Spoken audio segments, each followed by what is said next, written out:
ሰላም የዩቲዩብ ተከታታዮቼ፣ ዛሬም በሌላ ርዕስ ተገናኝተናል። እሱም ርዕስ ብልጽግና ዛሬም ወደ ላይ አንድ እርምጃ ተራምዷል እና በዚህ ጉዳይ ላይ ምንለው ነገር አለ። የኢትዮጵያ ጠቅላይ ሚኒስትር ዶክተር አብይ አህመድ ወደ ስልጣን ከመጡ ወዲህ ብዙ ነገሮች፣ ብዙ ለውጥ፣ ብዙ ነገሮችን እያየንም እየሰማንም እና በአይንም ተጨባጭ ሁኔታዎችን እያየን ነው እና በዚህ ጉዳይ ላይ ማስተላለፍ ነገር ብኖር እና በሚቀጥለው ግንቦት ላይ በሚደረገው ምርጫ ላይ የኢትዮጵያ ሕዝብ ብልጽግና ፓርቲን መምረጥ አለበት። እሱም ወዶም ተገዶም ብልጽግና ፓርቲን መምረጥ አለበት። ምክንያቱም ብዙ ነገሮች፣ ብዙ ለውጦች፣ ብዙ ማንቆጥራቸው ነገሮችን እያየን ያሳለፍንበት ስለሆነ ማለት ነው እና በዚህ ጉዳይ ላይ አንድ እርምጃ ዛሬም ወደ ላይ ከፍ ሲል ምን ማለት ነው ስንል ባለፉት 6 እና 7 ዓመታት ለ3 ዓመታት ያክል በህወሓትና በኢትዮጵያ በብልጽግና ፓርቲ ግጭት ወይም ውጊያ ነበረና እና ብልጽግናም አሸንፎ አውጆ በፕሪቶሪያ ስምምነት ተደርጎ ባለፉት 3 እና 4 ዓመታት በሰላም እየኖሩና በአንዳንድ ዙሪያዎች ህይወት ሳይፈጸምበትም ብልጽግና በዝምታና ባላየ እያለፈ ነበረ። አሁን ግን እየባሱ ሲመጡ ብልጽግና ለኢትዮጵያ እድገት ስለሚያስብ፣ ኢትዮጵያ ከፍ እንድትል፣ ኢትዮጵያ ከፍታ ስለሚያስደስት ዝም ስልና በዝምታ ሲያልፍ ነበረና በዛ ጉዳይ ላይ በአሜሪካ የጦር መሳሪያ ኢትዮጵያ ከአሜሪካ እንዳትገዛ ማዕቀብ ተጥሎባት ነበርና እና ብልጽግና ዛሬም አንድ እርምጃ ወደ ላይ ከፍ ሲል ተመልክተናል። እሱም ምንድን ነው? ትላንትና ዕለት ኢትዮጵያ ውጭ ጉዳይ ሚኒስትር እና ባደረጉት ውይይት የተጣለብን ማዕቀብ ተነስቷል።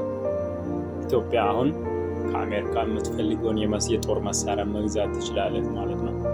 ለእነ ግብፅ ይሄ መርዶ ነው። በፊት ማዕቀብ ተጥሎባት ስለነበረ ግብፅ በእኛ ላይ ስትጫወት ነበረ። በሻዕቢያ ምክንያት፣ በህወሓት ምክንያት ኢትዮጵያ ላይ የተለያዩ ትንኮሳዎችን ስትፈጽምብን ነበረ። አሁን ብልጽግና ፈቶታል ማለት ነው። ለብልጽግና አንድ እርምጃ ወደ ላይ ነው ማለት ነው እና በዚህ ጉዳይ ላይ የኢትዮጵያ ጠቅላይ ሚኒስትራችን የሚመሩት ብልጽግና ፓርቲ ለኢትዮጵያ እድገት፣ ለኢትዮጵያ አንድነታ፣ ለኢትዮጵያ አንድ እርምጃ ከፍ እንድትል ዝቅ ብሎና ወርዶ የሚሰራ ፓርቲ ነው። እኔ ከልቤ ነውና የሚወደው። ምክንያቱም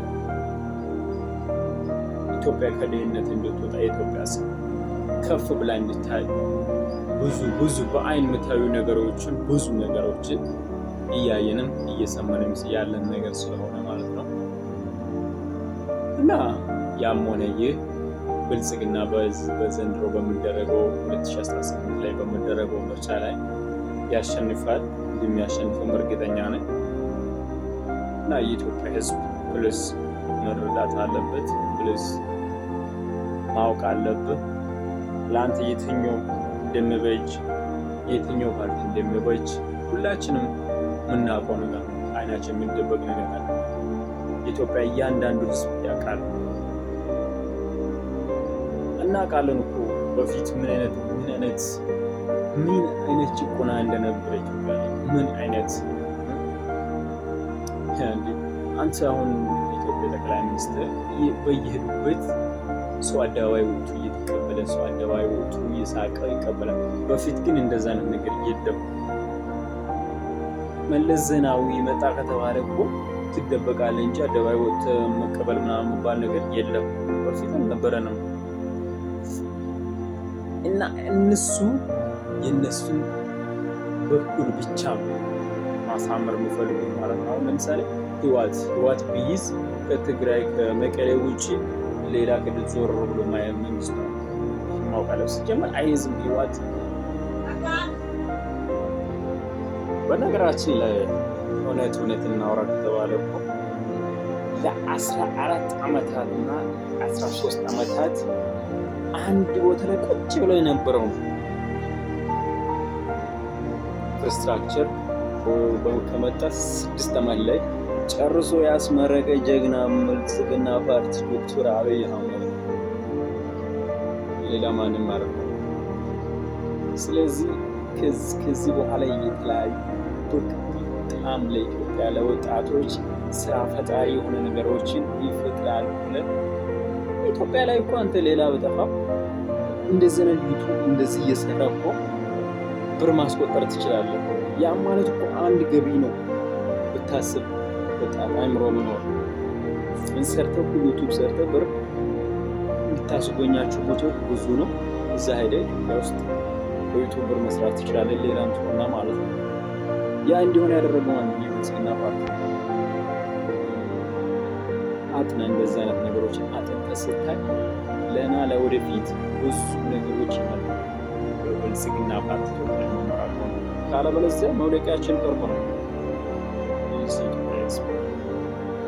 መውደቂያችን ቅርብ ነው። ይህን ተረድተህ የብልጽግና ፓርቲ መምረጥ አለብህ። እያንዳንድ እና ማስተላለፍ የሚፈልገው ነገር ቢኖር ያው ኢትዮጵያ ዛሬም አንድ እርምጃ ወደ ላይ ከፍ ብላለች። ከአሜሪካ ጋር ነበረ እኔ በጣም ፈርቼ ነበረና ግን አሁን ታርቋሉ ማለት ነው። አሁን የፈልጉትን እቃ የፈልጉትን የጦር መሳሪያ መግዛት ይችላል። ከአሜሪካ መግዛት እንችላለን ማለት ነው። ያም የሆነው በትራምፕ ዘመን አስብ። ይህን ማሳካት ማለት በጣም ትግል የሚጠይቅ ነገር ነው። ግን ዶክተር አብይ አህመዳችን አሳክቷል። በጣም ደስ የሚል ዜና ነው እና አመሰግናለሁ።